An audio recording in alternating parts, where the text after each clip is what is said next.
중도는 비겁해서가 아니라 기만적이라서 문제다. 신의 성실 원칙 대 시족주의에 대하여 말씀을 드리겠습니다. 중도의 기원은 해방 공간까지 이어집니다. 이승만 축구 세력이 우파요, 남루당 축구 세력이 좌파, 이 양쪽에서 옥하지 않으면 중도. 그런데 이건 해방 공간의 외신 기자 규정인데, 중도가 중간이란 규정은 외신 기자가 한국에 막 와서 뭘 하겠습니까? 지금 자료로 보면은 해방 공간의 그 외신 기자 규정이 틀렸어요. 그런데 그 규정이 많은 학술서에 또 그 표준적인 그 되게 됐죠. 중도는 소생산자여 땅이 부족한 지주.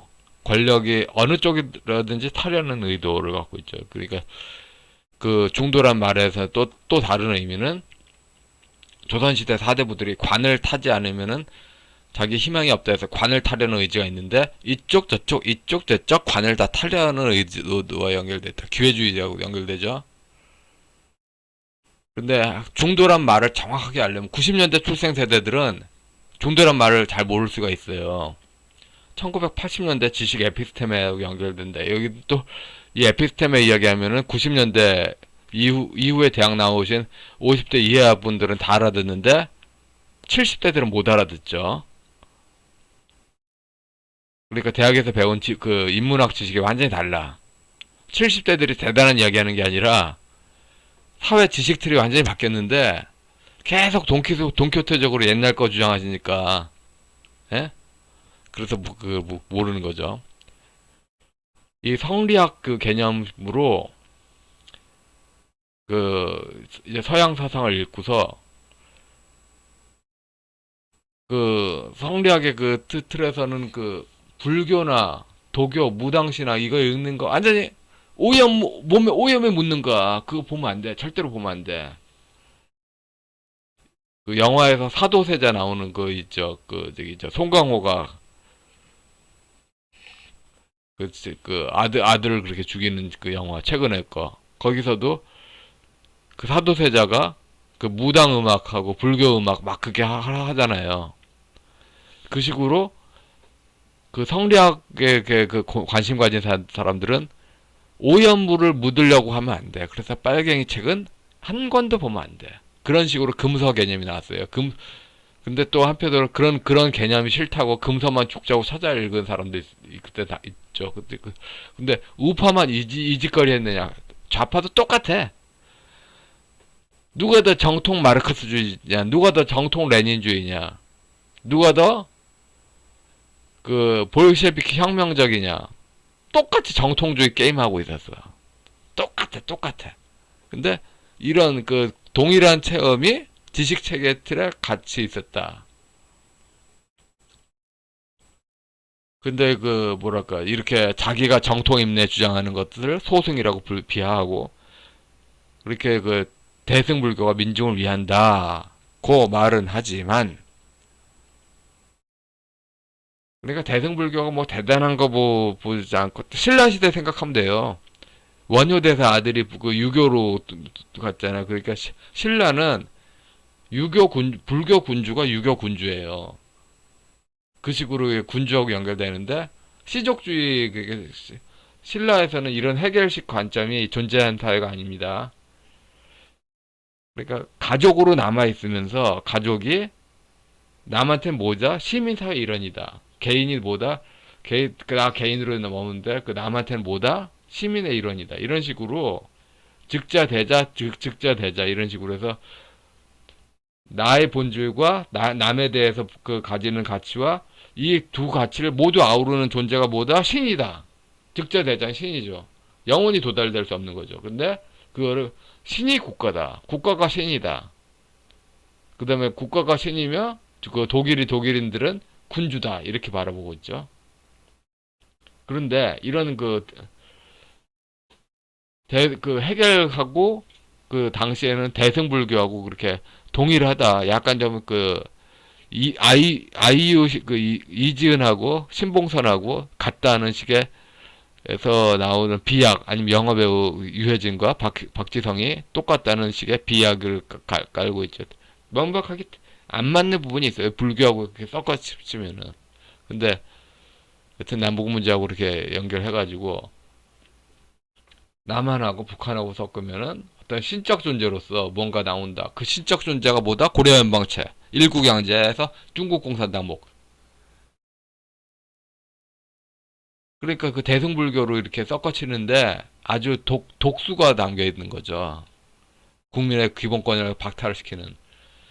함석헌의 뜻을 업은 한국 역사처럼 상자신을 하나님으로 보면은 나름 완벽한 체계입니다. 근데 이렇게 이런 식으로 중국 그 은나라 조상신이 제일 위에 떠 있는 이런 식으로 하면은 하는데, 예? 좀 많은 문제가 있는 거죠. 대승불교는 결국 뭐냐? 중국 불교요. 군주 1심 자리에 그 대승불교로 그렇게 하는 게 뭐 어디로 포괄하느냐? 사람이 잘나서가 아니라 그러니까 시족 종교에서는 근본적으로 자기 중심으로 대충 얽어매는 거야. 대충. 대승불교로 뭐 모든 존재를 아우른다? 그런 거 어딨어?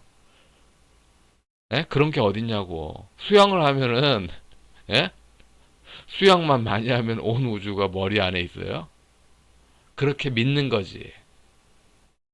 그러니까 그렇게 그 갭을 알고 있는 그 불교 신자들이 어떻게 했어요? 그리고 결국 아우른다고 하면서 그 충성대상 군주로 바라보고 군주가 누워다 중국 공산당이다. 일국양제 그러니까 남북을 아울러 동서를 아울러 뭐를 아울러 하는데 거기서 답이 정해졌다고 그랬잖아요. 답이 뭐다? 군주 자리다. 군주 일심. 다 사기, 다 사기. 기독교 민주통일운동이 기독교도 아니었고 천도교였고 민주도 아니고 시족이고 천도교 시족운동이죠. 일제시대 그 좌익 먹물들의 그 시족운동이고 다 사겼어. 남로당 기준의 조화균형이란 저울은 일반 국민에게 황당하다. 그러니까 아까 말씀드렸죠. 나 개인으로는 그 가족, 뭐, 어묵의 가족의 일원인데, 남에 대해서는 뭐다? 시민사회의 일원이다. 이런 식으로 보는 관점이 시족 종교에는 아예 존재한 적이 없다. 아예 존재한 적이 없다. 아예. 그래서 이런 대승불교식 관점은, 대승불교식 관점에 얽혀진 그 남북 관계는 특정 시족 권력 독점과 나머진 들러리다. 뭐하러 이런 원리를 승인합니까? 뭐하러 노비됨을 승인합니까? 정세현 씨가 1977년 통일부 입사한 이래 모두 했던 것 자체가 헌법 파괴적이야. 예? 모든 게 다 잘못이야. 다 잘못. 더 이상 기대할 게 없어. 도대체 몇 년 기다렸나요? 중도는 대부분 중국 불교에 얽혀서 또 그 군주 신앙으로 해서 또 유교의 대동사에 연결돼. 근데 일제시대 좌익시적 권력 독점 이름에 남북연합체 권력. 이런 게 전제가 깔리고 사이로 부정선거가 있는 겁니다. 만든표 삽입 누가 봐도 뻔한데 파주에 유령이 살아요. 그리고 그 통계 법칙 왜 벗어나? 만든표 삽입했지. 뻔하잖아. 미국하고도 또 한국이 또 다른 게 한국은 정말 며칠 차이가 안 나. 통계학적으로 더 변화가 없어. 뭐 미국도 물론 사기예요. 미국도 바이든 스파이크 통계학적으로 일어날 수 없는 현상이야. 근데 한국은 더 얄짤없어. 되게 마지막에 선거 앞두고 고 며칠 차이는 변수가 없어요. 동일한 표심이야.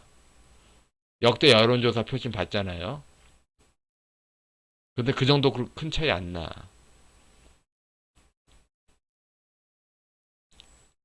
금서를 안 읽고 몰라야 우익이다라고 하던 때가 있어요. 그래서 지금 그 시대 배경까지 70대 분들 좌익을 몰라도 너무 몰라. 모르면서 아는 채 해. 근데 50대 이하는 속이 바글바글 떨끓죠. 아, 일도 모르면서 떠든다. 그게 적당히 그냥 빨갱이만 오랑캐짓 하면은 오랑캐 몰이 하면 되는데 70대 분들이 그렇게 일도 모르면서 깍깍 한마디로 떠드는 게 젊은 세대들한테는 되바가지로 해가지고 젊은 세대들 오랑캐 몰이로 오잖아. 그러니까 노인들은 자기가 박해 당하는 거 아니거든. 어? 자기가 박해 당하는 거 아니야. 근데 20대, 30대 우익이라고 박해 당하는 거 눈물 나대. 그러니까 당해보니까 알겠다 하면서 그런 사람도 있을 거야. 근데 문제는 기준점이 있어. 기준점이 있고 서로 잘못했다는 거를 인정하면 할 수 있는 사회가 될 거 아닌가요? 그런 의미로 저는 그리스도 신앙이 아직 계속 필요하다. 지금 그러니까 그리스도 신앙이 잘못했다고 해서 신종교인들이 나왔다는 이런 분위기가 다 잘못이다. 그렇게 봅니다. 우익도 중요하지만 금서도 중요하다면서 금서를 암암리에 그렇게 강조하는 그런 것에서 다 똑같이 보자 이거예요. 다 똑같이 지긋지긋하니까. 예?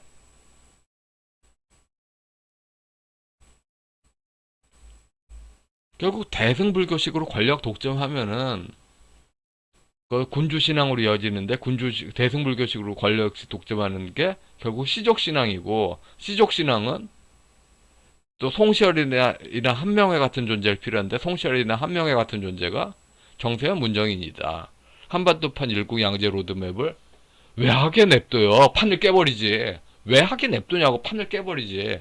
왜 하게 냅두냐고. 국민을 팔아서 에? 되는 권력이 뭐가 중요해? 국민을 팔아서 왜 그렇게 무슨 권력을 얻으려고? 결국 WCC에 제출된 기독교 민주통일을 문서의 8, 90% 그러니까 신종 그러니까 뭐랄까 문서로 제출한 쪽에서 뭐 문서다 전부 다 운동권이었잖아. 소수파로 신종교로 보자. 거의 이단에 가까운. 근데 그 신종교 시족 운동이잖아. 기독교 뭐가 기독교고 뭐가 민주며 뭐가 또 통일이야. 아무것도 아니었잖아. 사기 문서로 끝장내야. 지금 문서로 모두 다 입증 가능해요. 근데 입증 가는 게 전부 한글로 번역됐잖아. 해설 논문도 많잖아. 그래서 시간만 있으면은 누구든지 다 입증 가능합니다. 딱딱 해가지고 결국은 좌익 시족 사대부 가문 후손들의 권력 집중으로 나머지의 기본권의 침해를 심각하게 가져왔다. 그래서 불법 원인급여, 뭐 부당이득, 손해배상 다 가능합니다. 결국 소송하면은 제일 독일인들이 계속 독일인 지도부들이 계속 한국 정치에 참여했으니까 WCC 독일인 지도부가 불법행위 소송에서는 피고가 되는 거죠. 결국은 불교의 중도로 이념을 아우르다. 한국인들이 이념을 아우르다. 이거 너무 어려워. 이거는 아무게 머물만 하는 거야. 이런 식으로 중세로 다시 돌아갔잖아. 근대가 뭐다? 근대 계몽주의가 칸트의 계몽이란 무엇인가? 감히 알려 하다. 다 한글 문서로 번역해놨잖아. 왜 안 봐? 그래서 불교를 이념을 아우르다. 그래 아우르는 권력이 무엇이며 어떤 모양새인가? 원불교식으로 백낙정의 남북을 아울러 그 결론이 뭔가? 통일부하고 민주평통 권력 강화요. 통일부와 민주평통식이 전라도 유교로 한미동맹파를 오랑캐 몰이로 쫓아내고 그다음에 남북한의 좌익시족, 소련 군정시족끼리 단결하자. 그런 식으로 해서 공산을 하자는 거 아닙니까? 그러니까 중도가 비겁한 게 아니라 아주 알만 진절머리 날 만한 기만을 깔고 있어요. 기만. 불교 신자도 이거 알아야 돼요. 불교 신자가 오히려 더 잘 알아야 돼. 불교 신자라고 거짓말 해도 된다는 특권을 가지고 있어요? 아니지. 시종 내부는 물론 조화 균형이야. 근데 외부는 황당이야. 근데 외부에서 황당하다는 말 자체를 제도권에 할 수가 없는 구조라서 문제죠. 민주화는 결국 황후석이었습니다. 이걸로 끝이 났습니다. 더 이상 새로운 게 없습니다. 처음부터 황후석입니다. 민주화는 앙우산 수치가 아니라 황후석입니다. 예, 여기까지 하겠습니다.